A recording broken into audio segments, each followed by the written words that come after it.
we were pissing neon green every day. The big ball of heat in the sky was too much. I thought there was a bear. Reality goes, yeah, fresco. That's what I'm saying. Hey, everybody. What's up, everybody? Welcome to StouryTime. Hey, everybody. Welcome to StouryTime with John and Friends. I'm your host, John. Today's guest recently released his debut album, Life's Going Great, via Fueled by Ramen this past March. Please join me in welcoming my new friend, Emmyn, from the band Games We Play. Emmyn, thanks so much for being on the podcast. Yeah, thank you for having me. I'm excited. Awesome. If you could just tell the people a little bit about yourself. My name's Emmyn. I go by Games We Play also. I like you said, I'm signed to Fueled by Ramen and also Pete Wentz's label, DCD2 Records. And I just put out my first ever album called Life's Going Great, which you can listen to everywhere. And I just finished doing my first national headline tour, the Life's Going Great tour. That's awesome. That's amazing. How'd that tour go? It was pretty life-changing. I didn't honestly, I didn't know that many people liked my music. Like I see the number on Spotify or whatever, but like actual going to a show and seeing a room full of kids is very weird and cool and kind of like reassuring. That's awesome. So what and also congratulations on your success and everything. Thank you. What you've been around for a little while playing, right? For years now? Yeah, I mean, I have been doing Games We Play since I've been a little kid, but like I don't think people really found out about it till 2 years ago. Oh, okay. Yeah. Okay. Yeah. So was there anything that happened as far as like a viral, post or anything like that kind of got things moving a little more? Yeah, that's how everybody found out. It was January 21st, 2022. I was 5 days into living in Los Angeles and I posted just kind of my life story and like what's going on. And I woke up and mind you, like I tagged a little song at the end. And the next day I woke up and my song, I Hope You're Happy, was the #1 viral song in the world, which was pretty cool. That's amazing. How did that feel? Just like what went through your mind when you, that you recognized that? It was it didn't and still doesn't like make sense. It was very exciting, but honestly, I didn't know what to do, Yeah. Like I just like kept like calling all my friends for advice and my mom and dad. And like, yeah, it was a very weird feeling, especially considering that I have been doing Games We Play since I've been 14 years old. Like It was a very weird feeling. Now, when you started it, like how long after you started did you start touring and everything? I started touring honestly right when that happened, like maybe 2 weeks after.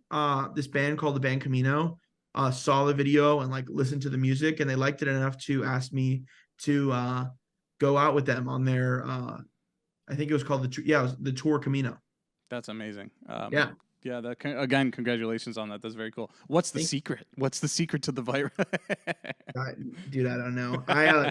Now what I'm doing is I'm just trying to like post myself dancing really funny on my Instagram, and it seems to be working. Yeah. Yeah. I mean, I follow you on everything, and it's very entertaining content. So hell yeah.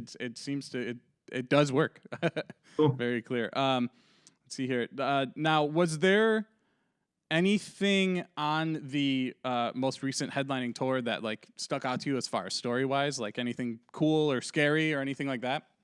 I'll say like the show that stuck out the most, funny enough, wasn't the biggest show. It's actually the smallest show on the tour.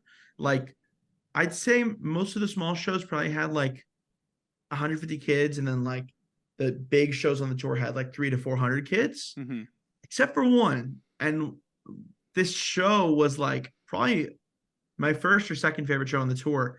And it was in Vancouver, Canada. And there was, I think I sold 100 tickets, but I think people that actually walked through the door, it was like 40 people. And I was so nervous because every other show on the tour, especially the ones right before Vancouver, were sold out. And this was not sold out at all. Actually, this show was in a 700 capacity room. It looked like there was 2 people in the room, but I don't know. I was really nervous, and I was just like kind of afraid to go on.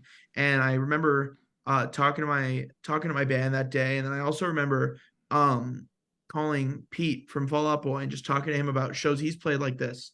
And I right before the set I got really excited. And I was like, holy shit, like I'm from Miami, Florida, and I'm on the opposite side of North America right now. Mhm. And there are freaking 50 kids that like my record, and I went out and it was a really, really special night for me. I loved that show. And yeah, I learned then that like, I mean, I knew this, but like, I reminded myself that night reminded me that like, this is still like what I do for fun, Mhm. and like, I got used to playing to a couple hundred kids every night, especially on some of these support tours I've been doing. But like even then, like 50 kids, like it was freaking awesome. And honestly, from that show to the rest of the tour, my entire approach to my tour changed. And I was like, if it was super sold out, if it was almost sold out, like it was just all gratitude and like that. Damn, oh my God, all these people know my songs, and it was really cool. Yeah, that's awesome. That had to be like a very memorable show for the people that showed up too, because, I mean, at the rate you're going, they're probably not gonna see you in that intimate of a setting, because you probably could see every face there, right? For the most part. Oh yeah, yeah, that's really cool. It was cool. I mean, I asked my photographer Trey that night. I was like, dude. And mind you, this was about a couple shows into the tour. Like I kind of felt like something was going on the tour. Like it just felt like something was happening or was starting to happen. Mhm. And I was like, Trey, take a picture of the crowd tonight. I'm going to frame it in my house. I haven't done it yet, but I'm going to. Yeah. And I'm like, then we're going to take a picture when we come back and it'll be slammed. So yeah, that Vancouver experience was very special to me. Yeah, that's awesome. Yeah. So when you jumped into touring it, you basically just jumped on supports right away? Yes. I mean, it was the Camino, and then I did a couple shows because the band couldn't make it on Sad Summer Fest. Okay. Which is like this touring pop punk fest. Mhm. And then I played a few headline shows, and then pretty immediately after that, it was All Time Low Europe. Yeah, that's wild. Yeah. And that one we played Wembley Arena, which was sick. And then it was Fall Out Boy, Youngblood, and a little more Fall Out Boy, and then now we're at the headline. I gotta know what it feels like to play in front of that big of a crowd, because I know you on this most recent tour you had played a few dates with Fall Out Boy again, right? Yeah. One of them was the biggest show I've ever played. It was Madison Square Garden. Wow. Yeah. Wow. That was cool. I mean, obviously it was cool, but like, if you really want to know how it was, we walked off stage that night and we were like, guys, this just makes sense. Mm-hmm. And my little brother was there, my TM was there, and like, it was just like, this makes sense. And I went into it, I was like, and this is going to sound cocky, but it was just how we felt in the moment. Mm-hmm. I was like, this band one day is going to be playing arenas like that. Like the songs on this record were made to be played how we just played them. Mm-hmm. And yeah, it was really, it was a dream come true. And very large shout out to Pete and the rest of Fall Out Boy for believing in me enough to take me out. It's cool. I felt like I got a little, I don't know, fast pass to playing that show, and it was cool. Yeah, so needless to say, you guys all felt really comfortable on stage. I was having the time of my life. Yeah. My guitar player, super comfortable, and then my drummer was like, oh my God, this is the best moment. Like, we were just all so thankful. Like, mind you, I'm like a local band kid. I don't know if you grew up going to local shows, but like, oh yeah, absolutely. Yeah. I grew up playing local shows, so yeah. I have, prior to this, I've probably played 300 shows to no more than 25 people, Mm-hmm. Yeah. Like, I don't know. And funny enough, like my band Games We Play was the one in like the local scene that kind of got made fun of a little bit. Mm-hmm. So I don't know. I've been trying to do this for a long time, and it was very surreal for sure on Madison Square Garden, but even the first night of that tour in Orlando, just walking into an arena and like walking around the floor and being like, oh, like looking at the crowd. I mean, looking at like the seats and then continuously looking up and it not stopping and it being like, oh my God, there's this many people. Yeah, that's awesome. crazy. Speaking, you said you were from Miami. Yeah. You were on. Are you still working with Endless Fight Booking? No. No. That his name, Paul Pincus. yeah, he's this guy Paul, and I actually know Paul pretty well. Really? My band would tour, and him and Nevin would put us up and book some shows for us out there. What was your band called? I was in a band called The Traditional. We were on a label, like an indie label called Anchor 84. I think opening for you was my second show ever. Are you kidding? Yeah. No way. Yeah, dude. Where was that one? Was that at the bar? Yeah, I have a tradition. Oh no, dude! I remember you. Yeah. Holy crap! Yeah. I didn't even put that together. It was so long ago. I didn't put it together. I remember us sitting at the bar and looking and being like, "This kid is so good. He's so good." That's crazy. That was the second show I ever played. Wow, dude. Your band, and I have one of your band's stickers somewhere, this is very funny. That's crazy, man. That's awesome. Yeah. Well, I love your band, so oh yeah, fuck yeah, that's awesome. Yeah, it's a small world. Because I reached out to Paul for some other guests, and I was like, I reached out to interview Emmyn, and he was like, you should have just reached out to me. I was like, they already responded or whatever, but I made sure I wanted to bring him up because that's crazy. That's so crazy. Paul was this guy. He's just like, I don't know. He booked some shows in Florida, and he was somebody who like really supported me. And prior to Feel by Ramen, like this was when I was like 14 years old. Yeah. He signed me to like a little record deal, we put out this record called Senior Year. Mm-hmm. Yeah. Dude, that's crazy. Small world, man. I guess I didn't put that together. It's just been so long since I've even been on the road. So yeah, that's crazy. That's really, really. I remember watching you guys with my dad and I remember watching you too, man. That's crazy. Yeah, that was at a point where my pops had to like come to all the shows with me because I wasn't old enough to like go to shows. Yeah. And if I remember correctly, the bartender was I know we're getting a little sidetracked, but the bartender was the guy that helped write that first Dashboard Confessional record. Really? And we were like blown away by him serving us beers. But yeah, that's besides the point. But that's crazy, man. Small world. Hey, it's good to see you again. Yeah. That's awesome. Now I was going through your Instagram and I saw a picture that I got to hear the explanation for it. But Red Rocks in your underwear. Yeah. What happened? I don't know. I mean, like Madison Square Garden, Red Rocks. I think especially Red Rocks for some reason. I don't know what it was that day. I was like, guys, like this is an opportunity that nobody gets ever. And like, what's the most Emmyn way that I can play this show? And then I was like, let's do it in our underwear, like Blink-182 style. And we did, and it was a really, really special night. And also since like I said, like All Time Low has taken me on so many tours. A lot of those kids, like at the show, new games we play. It didn't even feel like an opening slot. Yeah. It felt like, wow, people like games we play here. It was really cool. Yeah, you're no longer like just the opening band. You're the band that a lot of people come to see. So that's awesome. I'm sorry, go ahead. No, you're good. What was it like to tour with All Time Low in Europe? That was a crazy tour. That was the most wild drives. We were waking up at like 2 a.m, driving to the next city. I was pretty depressed that tour. So honestly, I just kind of stayed in all those shows. But like, I got the Europe experience from playing the shows, but on a personal level, like I didn't walk around. I didn't see anything. I was really focused on playing the shows. And yeah, but I don't know. There was some cool ass venues that I played, like in Switzerland and Paris and obviously Wembley. Yeah, that tour was awesome, but I'd really love,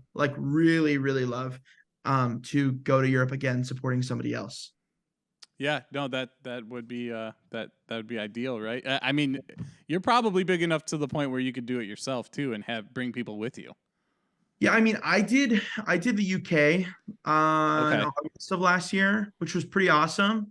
But like a lot of those cities were cities I didn't even hit, like supporting somebody. Like, Mhm. yeah, I'd love to go back to the places I played with All Time Low and go play some headline shows. Yeah, I think that's gonna be soon. That's awesome. Yeah. Very cool. So, what is your writing process like, as far as like when you wrote this last record that was released in March? Yeah. Um, I am like a melody guy. That's like Mhm. what I like to do. So I kind of like I start out, I have this SoundCloud just full of like melodies and Mhm. tracks, but it's just like do do do do do do like just like that. And then what would happen is I would just ask my friends to write, and I'd be like, hey, I have this idea. Can you come write it with me? Um, and basically like I only really like writing with my friends because they are the ones that like know what's going on in my life. Mhm. Um, so yeah, I kind of bring it to them, and then we just start writing lyrics together. I'm like honestly, transparently pretty bad at starting lyrics, Mhm. like the first word, which I'm trying to get better at. Um, but once like something's flowing, like yeah, we all write it together, but melodies and vibe and instrumental is mainly me, I would say. Yeah. Okay. Yeah. So you write the lyrics after you write the song for the Oh, most part. Yeah. always, Okay. always. Yeah. Just curious about that. That's it's everybody's different, Some people come in with lyrics or at least a hook that they know they want to do and then write around that. So Yeah, that's interesting. yeah. Have you had to do any like radio pressers as far as like a town that you're playing a show? No, not yet. No, okay. I was just Why? curious. I was just curious about that. A lot of times, people that do end up doing that, they just have weird experiences because they always ask really weird questions, like, "What's your favorite spaghetti bowl?" or Yeah, something stupid. I've But heard yeah, this. yeah, I was just curious about that. Yeah. Let's see here. So, what would your ideal like dead or alive dream tour be?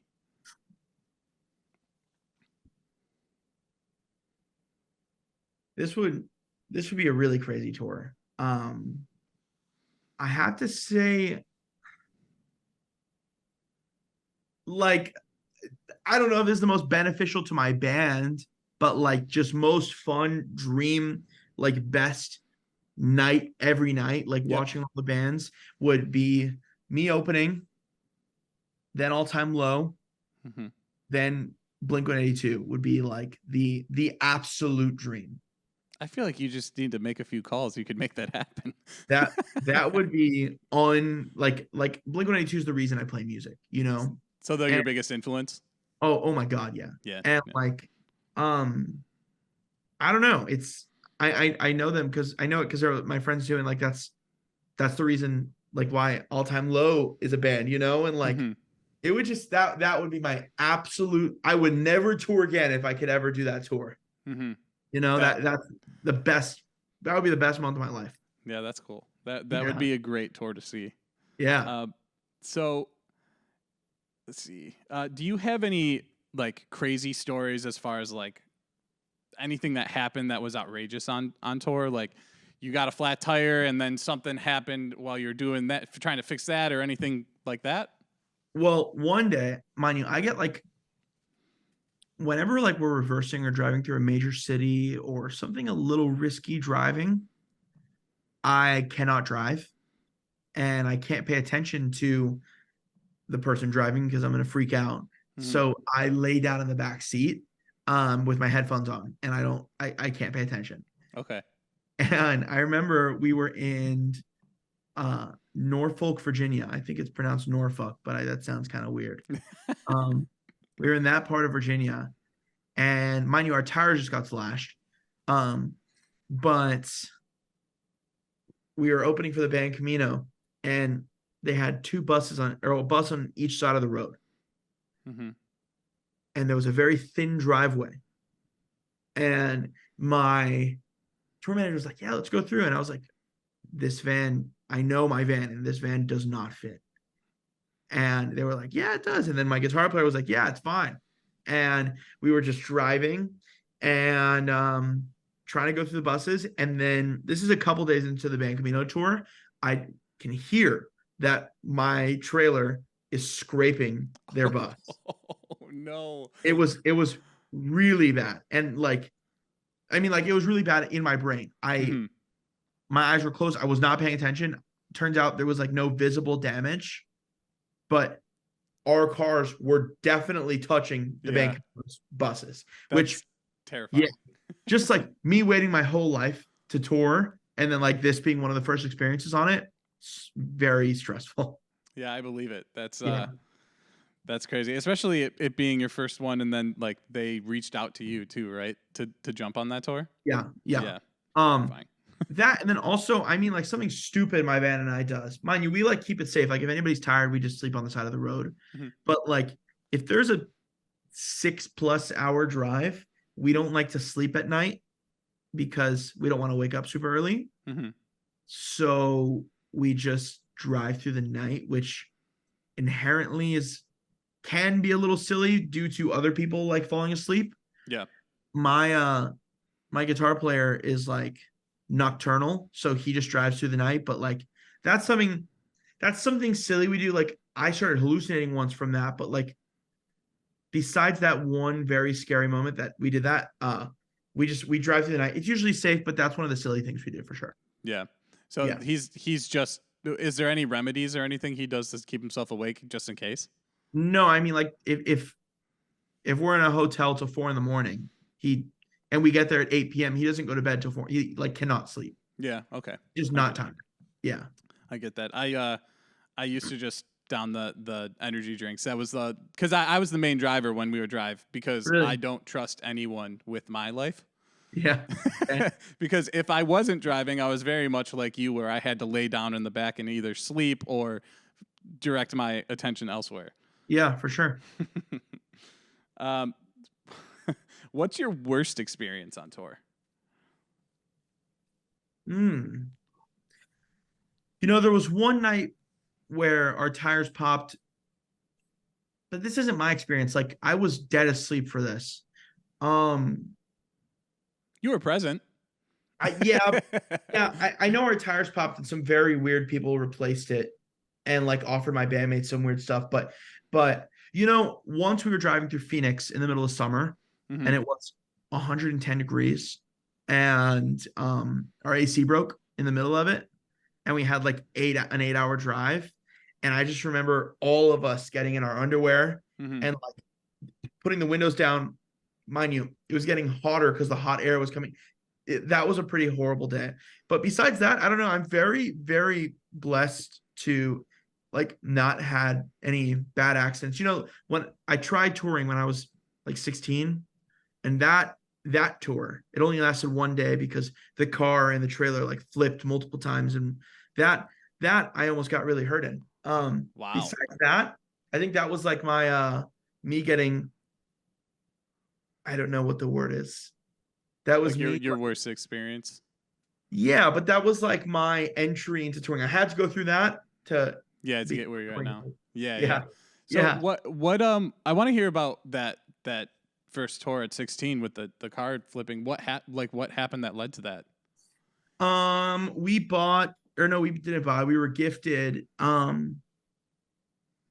very old car, a like 92 Ford Explorer, I think.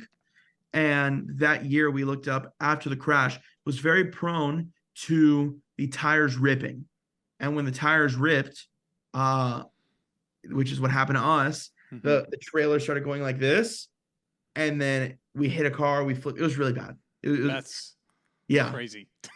Dude, I remember when that happened, I told myself, I was like 16. I was like, oh, this is it. And it was a very weird feeling to have. And I'm very grateful that nobody was hurt.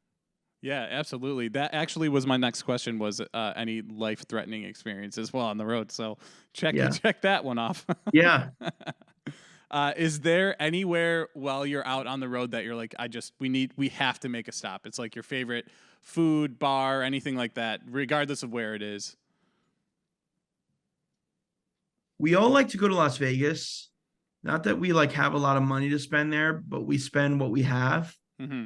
It's really fun. But I'll say whenever we're in New York, this is when we generally pull the crazy drives, just so we have as much time in New York City, because we all really like going and hanging out there and like going to shoe stores. Like I really, really like shoes and like New Balances and stuff like that. Yeah. So New York is kind of the spot to go for stuff like that. Mm-hmm. Yeah. Okay. Very cool. I'm a big shoe nut myself, but I like my Adidas Ultra Boosts and stuff Really? like that. Yeah. Cool. Yeah. My wife used to make fun of me for it, but now she's all in on it when I bought her first pair. So, and now she's got more than me, so it works out in my favor, I guess. What is your favorite like fan experience? So this tour, I opted to do no VIP. I made a little video why. I was just kind of like, I just feel like a normal dude, and like, I don't know, I don't want to charge people to meet me. Yeah. I was like, if my voice is up for it, which luckily my voice was up for it most nights. I was like, after the show, like, let's just sing a couple songs together, you know? Mm-hmm. So I met a lot of people after the show, specifically in Detroit. It was a lot of people. But like, yeah, it was really cool because that's when they kind of like, this isn't like to flex. I'm very grateful that this is a thing. Like a lot of people on this tour made me like gifts and drawings and stuff like that. And when we would do those acoustic sets after the show outside in front of the venue and like at like 12 at night, like that's when I was gifted a lot of that stuff. And, you know, we played a lot of B-sides. I say we, but it was just me and like the fans. I played a lot of like B-sides from records that probably aren't even out anymore. And it was really interesting to see how many people knew it. Yeah, that's cool. That's and you created a probably an experience they'll never forget too. That would be very cool if that was the case. I mean, realistically, you probably did. A lot of those people won't forget that because that doesn't happen as often as it should, in my opinion. But yeah, very cool. And I also respect the fact that you decided not to do the VIP because I get bands need to make their money because, you know, you need to make the money to be able to keep doing it, but you recognizing that and feeling that way is very, very cool. Yeah, no shade to, because, you know, a lot of people I respect like to do it, but like, I just didn't feel like it was for me. Oh yeah, no shade whatsoever. Like I said, I totally understand it. But very cool of you. Yeah. What do you have a favorite place to play aside from maybe a hometown? Columbus, Ohio. That, for some reason, people in Columbus love games we play. It's like their favorite bands in Columbus are 21 Pilots and then games we play. I don't know why. It is crazy. And it's so weird because I've only played there a few times, but wild. Biggest show on the tour, or second biggest show on the tour. It was really special. Actually, third biggest show. Sorry. Okay. Yeah. Very cool. Are kids like moshing and stuff for your sets, or? I don't know. I don't think I make music like that. I think it happened a couple times. I remember it happened in New York, Columbus. I think it. Not like moshing. That's not like throwing down, but you know, you get the little I get a crowd boppers that kind of shove here and there. Yeah. That happened in a few places. I don't remember where, and it was so weird because growing up, I always wanted that to be a thing. Always. But now that like there's kids coming to my shows now, I don't know. I've never thought to ask. My music's a little too chill for that. Yeah, no, I get that. Yeah. What? So I marked down like all these tours that you've done recently with all these big bands and like All Time Low, Mayday Parade on that same tour, State Champs, Neck Deep, Fall Out Boy. How does it feel to, I mean, grow up listening to a lot of these bands and then now you're just like friends?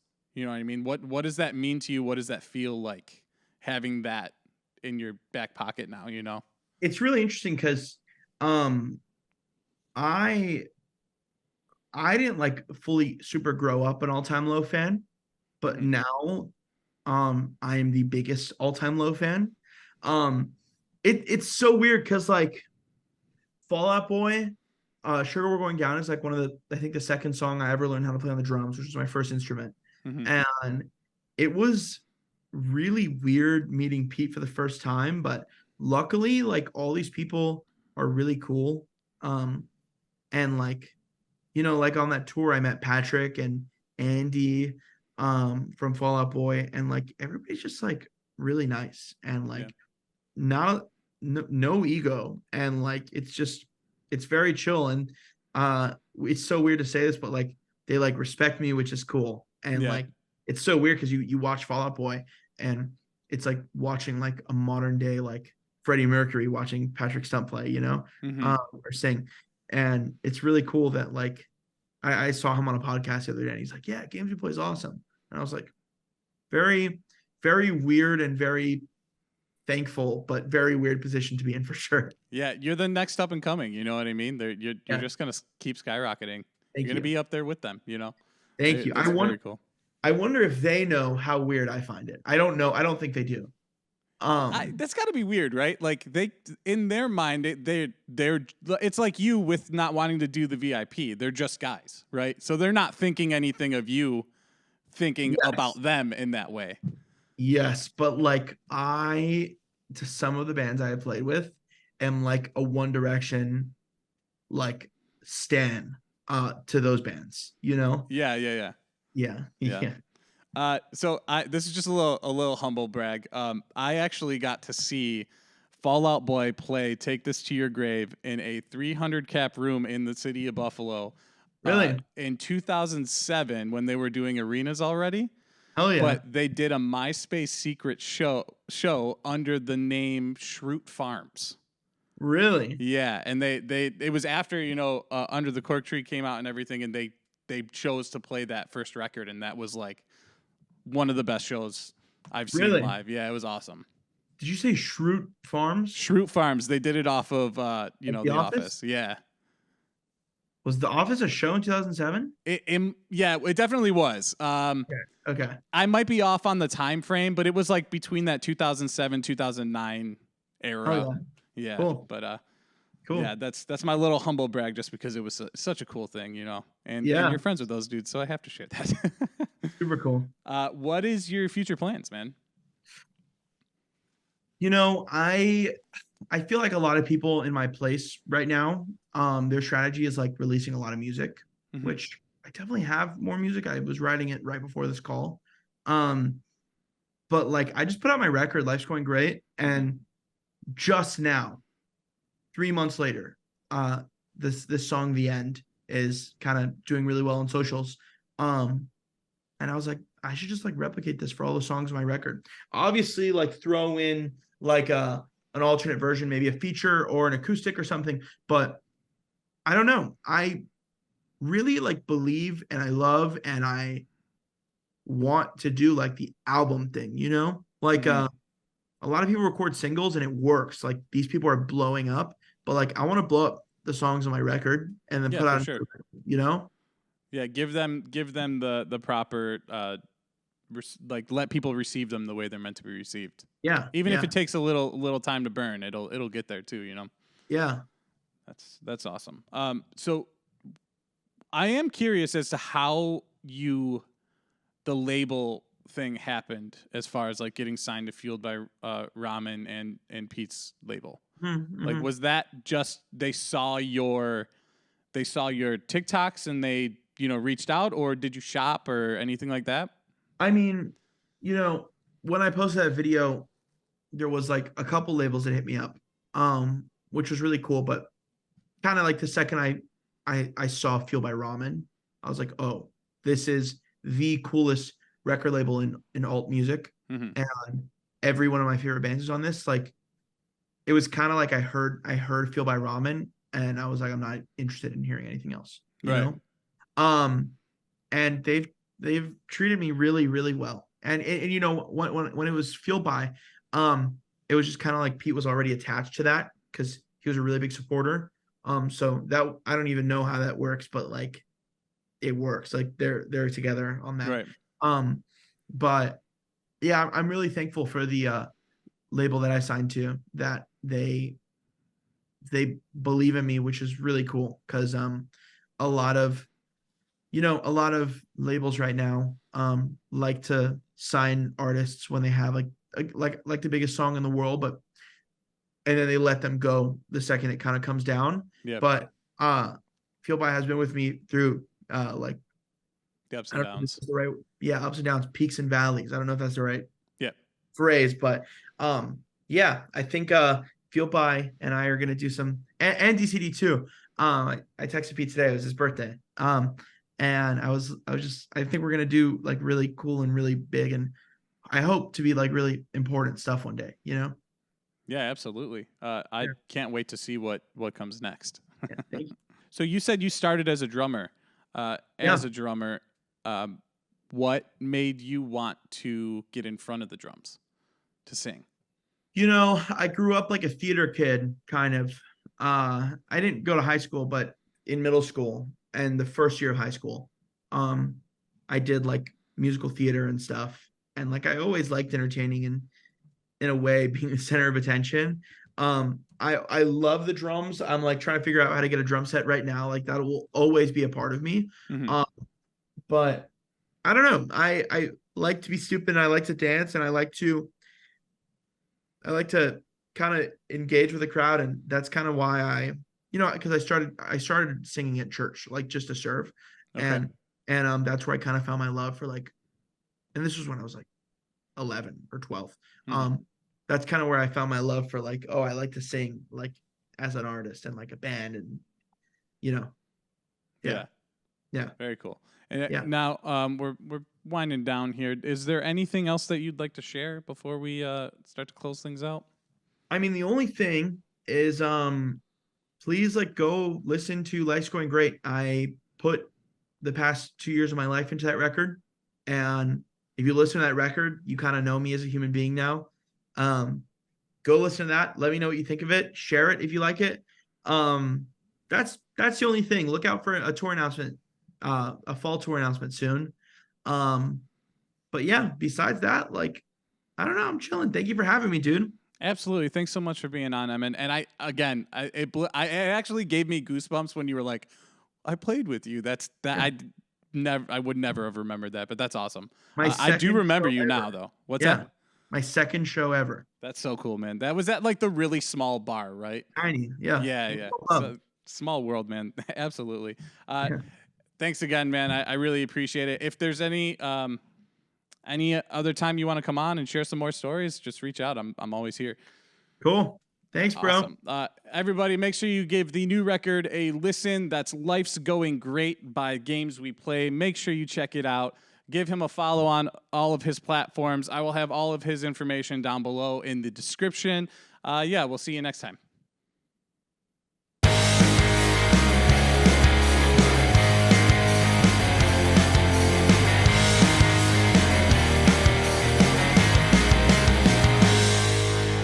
Bye, bitch.